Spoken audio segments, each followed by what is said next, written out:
Welcome to the Mixtape Lounge. Carey Stinson, Josh Martin. What is going on, Mr. Martin? Mr. Stinson, how are you, good sir? Man, I'm good. I'm good. You know, we've rested, we stretched a little bit. We took a week off. And Oh my. we kind of had to because we got someone special on today. So we had to take a week, but we're back. I needed to recuperate from all the first few shows that we've done, banged out. Some great guests there.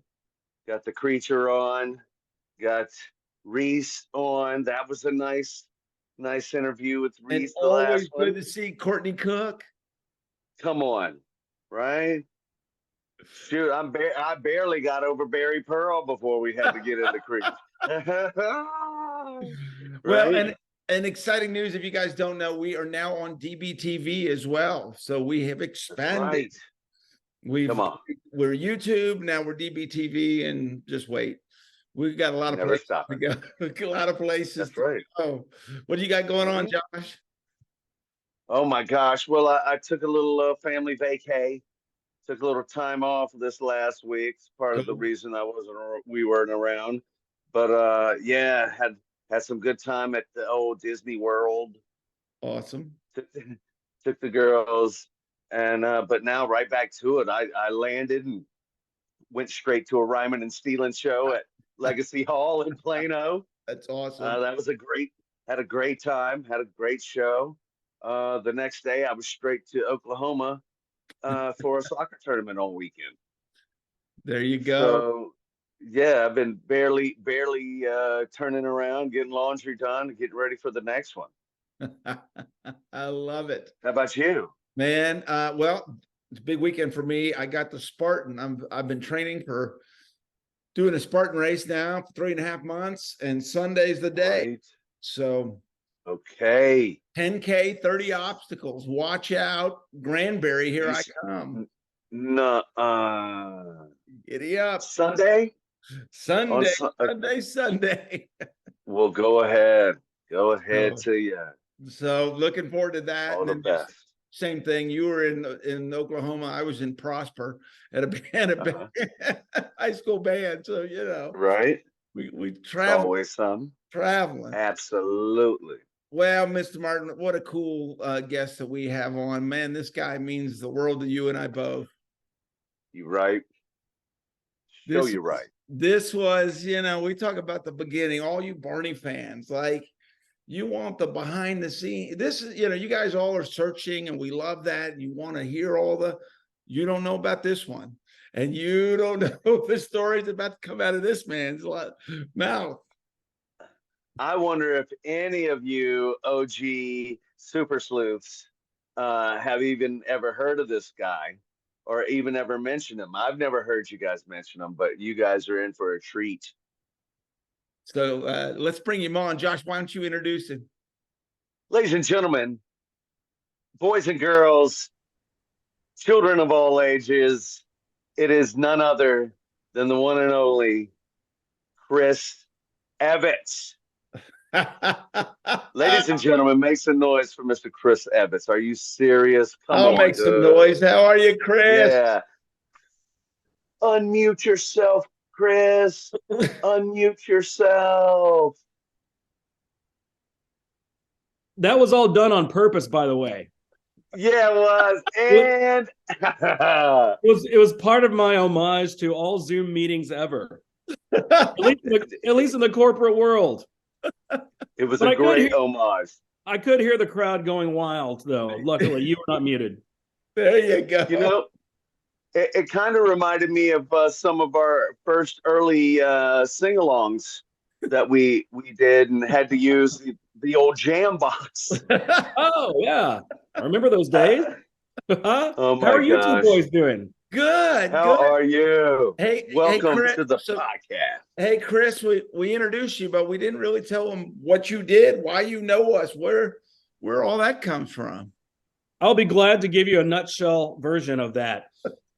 I found myself working for free in one of the studios in Las Colinas out here in Dallas for like a film production studio that did lawyer commercials and things like that. And right next door were the sound stages where they shot Barney the dinosaur. And I went over there all the time and bugged them to give me a job. And they finally did. And we showed up one day and they're like, all right, we're going to teach you how to sew. What? Okay. And, you know, there was 3 of us and they assigned us all to a different dino character. And I'm like, please be Barney. Please be Barney. And I got Barney. Yay. So I became the Barney Dino Wrangler for the first ever national tour in 1996. Barney's Big Surprise. My man. Yes, sir. So did As you we have all did. any clue what you were getting into? Not at all. No way. Absolutely not. I was renting a house behind SMU, and then like the next day, I turned in my keys, and we got on a bus and headed to St. Louis. No, sorry, we started at Fort Worth. Fort Worth? Fort Worth was our first 2-week stop. The And Green so now- Oaks? Yes, and it's gone now, sadly. But That's right. I actually attended TCU that's in Fort Worth. So those 2 weeks allowed me a chance to go over and big time all of my friends that look who I'm working for. And they're like, purple one, Prince? Like, no, the other one. The prehistoric purple one. That's right. Yeah, I remember those early mornings on the shuttle from Green Oaks in to, we convinced them to stop at some Starbucks and then hit Will Rogers Coliseum. And it was like, you know, cow manure and dirt and stuff. Flies like right? crazy. Yeah, I think they laid down a bunch of plywood on the rodeo floor, and that's what we'd walk on. Right? Yeah, they did. Hey, you were saying when they finally gave you that a gig at Barney, but when they said, "Hey, come over here and learn how to sew," did you know that you were going on the tour, or or was it just like, "Oh, okay, well, I guess I'm sewing at Barney now"? I did know, yes. When they contacted me, they let me know right up front, this is for a stage tour, a national tour, which I was thrilled about because it was, are you kidding me? A fantastic way to travel and see the country. And it was like big time. Like, dude, Sure. let me tell you a quick parable. While we were on the road, we were in Nashville. And I grew up in the 80s, but I loved big band jazz music, and Glenn Miller was one of my favorites. And in Nashville, the Glenn Miller Orchestra was playing down the street. And so when our show wrapped, I ran down there to catch the end of their set and wound up talking to them and auditioning. And I went out on the road with the Glenn Miller Band playing baritone sax a couple of years later.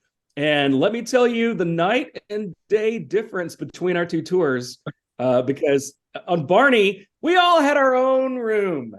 And we didn't have to share a room. We had a per diem for meals.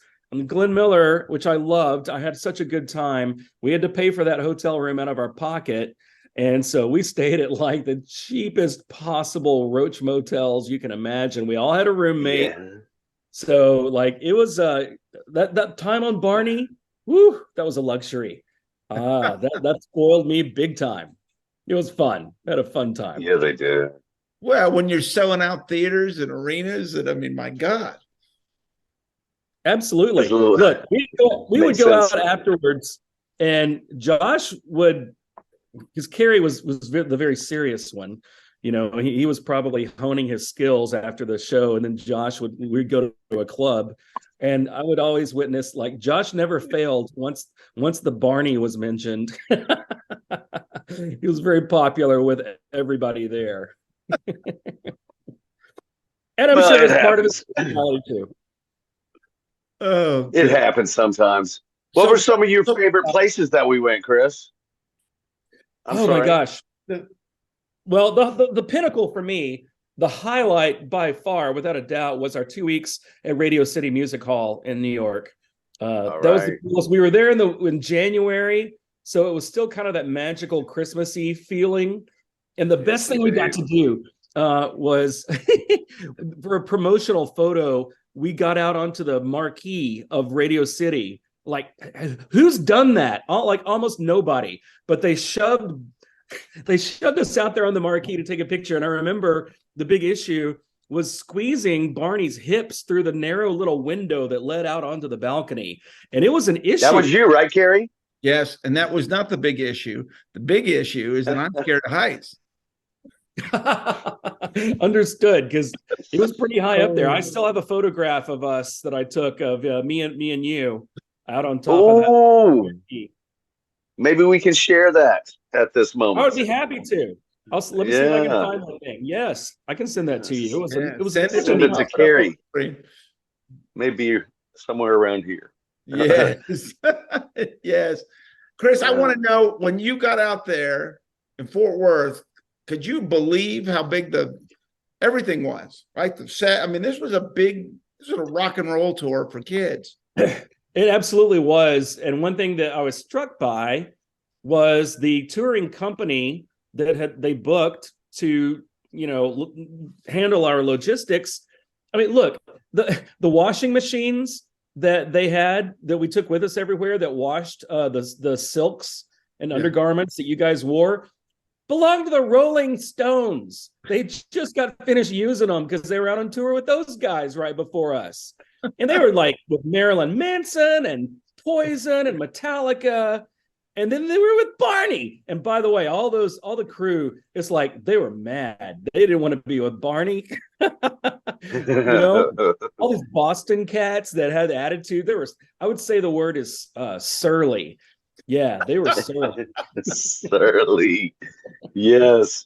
Remember Big Harold? That's a good word. That's a good word for most roadies, surly. I'm sure it is. In an endearing way. It's so funny because we just had Creech on the podcast. Dear Lord. And he's talking about how much he loved it. What a great, Yeah, he did. All these years later, they're like, it was actually pretty cool. I figured Creech would be in prison somewhere by now for sure. Man, he is kicking butt, taking names. Chris, do you know that he takes photography of sharks? No kidding. Well, underwater photography of sharks. I feel confident that if I was told back then, predict who's going to eventually end up taking photography of sharks, Creech would have been at the top of my list. Yeah, not far off. Yeah, I got to look. Those guys are my first exposure to Boston / Philadelphia / just general Northeast, approaches, and it was very educational for me. I got to understand how they don't really hate you. Well, I mean, maybe a little bit, but that's just how they are. They got to, as friends across the pond would say, they got to take the piss out of you. There it is. There it is. For real. Exactly. And I actually got to where I appreciated that too. And no one was funnier than those guys. They were hilarious. Well, and I mean, have you ever seen anyone put a show up and tear a show down like those guys? Oh, no. I always remember the Sunday loadouts. Like we'd finish a show on Sunday, we'd have our matinee and then the night show. And as the second show on Sunday evening is happening, like the first song, if that prop's not used anymore, that prop is packed away. As soon as you drive the orange car off the stage, you drive it right onto the bus and they would pack it up and done. So that it was like a race. It was a contest at the end of that show to see who would be done first and what sorry sucker would be done last. Well, what was load in and load out for you? Well, load out was definitely it was the worst for me of all of the three Wranglers because the Barney costume, the suit is big. It's way bigger than the other two. So, as soon as you guys would come off, we'd have to spray it down and put fans under it to try our best to dry that thing out because you don't want it to be just soaking wet in your I'm sure it was pure and clean and good sweat, but you don't want that packed away for, the next day while we travel. So everybody else was packed up. And here I am with my two Barney crates with fans going. I'm just like, ugh. And the other two Wranglers are on the bus, in their PJs and warm socks, kicking back. But finally, I could lock up those crates, push them to be loaded onto the trucks. And there was still tons going on. You know, I mean, we were done early compared to everybody else. So let me say that. But then the best part was just, oh my gosh, getting onto that bus when we were on the buses and changing clothes, because mostly we're in the north, right? It was freezing cold. And I was the last one to get to pick a bunk. And so I was assigned the bottom bunk, you know, like on the floor. But that wound up being awesome because it felt so good to get on the road once we finally did, and that road vibration would hit. And can I tell you one more thing? I bet you remember this. I went to like a Petco or something and got a little gerbil water dispenser and put Velcro on the side of it so that it would stick on the side of my you did not. And I'd fill it up with bourbon. So you could just lay in the bunk and like blah, blah, blah. It was great. Good man. The Mixtape Lounge, ladies and gentlemen. Hey. Josh, you're jealous, aren't you? That you didn't think of that. I am, right? It worked perfectly. It was so great. I'm a little jealous, but you know, I did all my drinking in the back lounge. The only time I got into the bunk was to pass out. I was not near cool enough to be invited into the back lounge, so that's why. Oh no, party. no, you were definitely cool. I remember one of the first times we went and did a sing along at the hospital. We immediately bonded over Looney Tunes. Yes, and Looney Tunes and music. And you know, this was, I look back and feel bad because this was ridiculous, but for Christmas, I bought and gave to you like the entire VHS tape set of Pee-wee's Playhouse. And it was like, I still have it. No way. It is that's not going anywhere, bro. Listen. Like you could carry that around on the road. That's awful. As an anchor. Oh no, I took it straight to the house and I left that with my mom. I was like, make sure that doesn't go anywhere. With acknowledgement to the passing of the great Paul Rubens not too long ago. Yeah. For real. Yeah, definitely. Yeah, Carey, yeah. I don't know if this was Carey or Josh, but and look, I still hold it dear to today. One of the best experiences was the fact that we would visit a hospital in each city because of the association with the Make-A-Wish Foundation. And absolutely. I mean, we would go in and we would see kids, you know, who had made this wish to meet Barney. And sometimes they were terminal cases. Yeah. And it was, you know, heart-wrenching. And even more so now that I'm finally a parent in the last 5 years. But anyway, one of the hospitals we went into, one of the two of you guys, you know how they mount those TVs kind of high up on the wall, and you didn't see the clearance and you ran into it and it chocked a big old hole right out of Barney's eyeball. Ooh. Yeah. I think that was me. Yeah.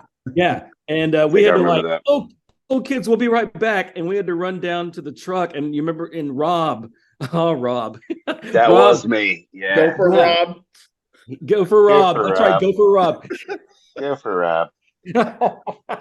Still, all this time later, that's exactly him. And yeah, he replaced the eyeball pretty quickly, and we were back in action. He was amazing. He was great at his job. He was great at his job. Super dynamic guy. Yeah, great character. Is there anyone drier than Rob? He's a dry guy. Hey, I remember telling him I'd come off the stage and say, you know, I was still learning the costume and figuring out things. And I'd be like, hey, Rob, this, that, the other thing was going on. And he'd go, I know. That's the only reaction I got from him. Not, we'll fix that. I'll get on it. Yep, I know, you know, nope, I know. Yeah, it's always a fan had gone out in the head, and I don't know, is it non-disclosure? I just remember, didn't he show up in a kilt at the Christmas party? Yeah. Yes. Oh, yes. And we would have it no other way. So it was classic. Yeah, it was. It was awesome. So good. Man, so Chris, you got to tell us what you've been doing afterward. What have you been doing these days? Oh my gosh. A lot.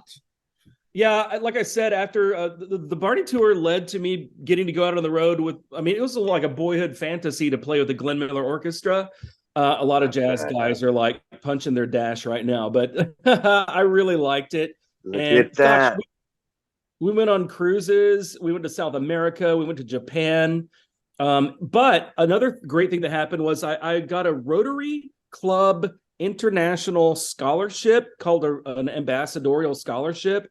So I was on Glenn Miller for 1 year, and then I traveled to Liverpool, England on the scholarship, and I lived there for a year going to school, and I got a master's in popular music from Liverpool University. Wow. It was cool. And I loved that. Congrats. However, after that, 2001, returned to the States. I didn't have a job. I didn't have a house. I had no car because I'd gotten rid of all those things to go out on the road, for a couple of years. So I stayed with my folks out in East Texas, and the local high school band director job was available. And they're like, "Do you want to do that?" And I'm like, "I'm not qualified. I don't have a degree," but they're like, you can get a degree and do it at the same time. So I did. So for the past 20 years, I've been a high school band director. And I just got out of that a couple years ago. Yeah. All right. And to my congrats, man. And by the way, about 7 years or so ago, I started my own band. And it's like a 50s jump swing kind of band, but we do 1990s neo swing. It's good. And it's called Dime Store Hoods, named taken from the Stand By Me 1985, 87 movie. Because the Will Wheaton character says to Kiefer Sutherland, "You're nothing but a bunch of dime store hoods." So I thought that was a good name. Anyway, we're playing down in Deep Ellum in downtown Dallas a few years ago. And who do I see? Who do I turn around and see out of nowhere in this packed club than the two of you jokers? You played me like a surprise visit. It was the most awesome thing in the world. My heart melted. It was so cool to see you, and what a surprise. I probably hadn't seen you since we got off tour. Yeah, that was it. Yeah. Yeah. Josh, you remember? Okay, when we did the tour, we started in Fort Worth, then we went to St. Louis, and then down to Austin. And after Austin, well, we knew we'd be up north in the cold pretty soon, so a bunch of us went to San Marcos outlet malls and I bought a London Fog coat, which I still wear today. It's awesome, and American Tourister luggage, which is no longer with me, but also Josh and I found a want ad in the Austin Statesman for a PlayStation, and decided that we would split the cost of this PlayStation. Somebody was selling it, and we called them up. So it was a mom, and she showed up to our motel, and we paid her, I don't know, $100 or something. And so we 50-50 owned this PlayStation and would play. Is it Tekken? Was that the fight game? Yeah. We must play the Tekken, always playing Tekken. That's right. Your life we are wrecking when we're playing Tekken. Yeah. Yeah, that was a lot of. Oh man, holy cat! Oh, I forgot about that. Oh my Pardon me, God. until just now. Now, okay, Wow. I've got one more thing that's going to bring Carey PTSD. Uh-oh. The main thing with both of you, really, but Carey more so, the car wash sponges. Oh goodness. Yeah, we had to buy a lot of them, like a lot. Anytime, like every city we would arrive, one of the tasks was somehow get to every local auto parts store and Walmart and find if they had the right sponges. And if they didn't, everybody was screwed. But if they did, then we were happy. And I had I had my little bag around my waist full of stuff, fanny pack, and a box cutter in there. So you'd cut the sponge in half, and then you'd have to wrap it around. It was for use in the costume, and it had to be, just so. So that was always the thing. I think I swallowed some of that stuff. And oh yes, I'm entirely sure. everywhere. Maybe it provided some fiber or something for you. Yes, cleared me out. And do you remember, like, Mm. we went through, because that was the first tour, we went through kind of trial and error of the best way to sanitize the suit. Because look, especially, I felt so bad for you guys on the Saturday, Sundays when we have a matinee, because after one show, you come off and I mean, that suit's heavy and it's hot and you're soaked with sweat, right? And we put a fan in there to dry it out, but it doesn't dry out in 2 hours. It's still It was a quick soaking. turnaround. Yeah. So for the evening show, you'd have to get back in that. And it's like putting on, a winter wool coat that's been soaked in your own sweat.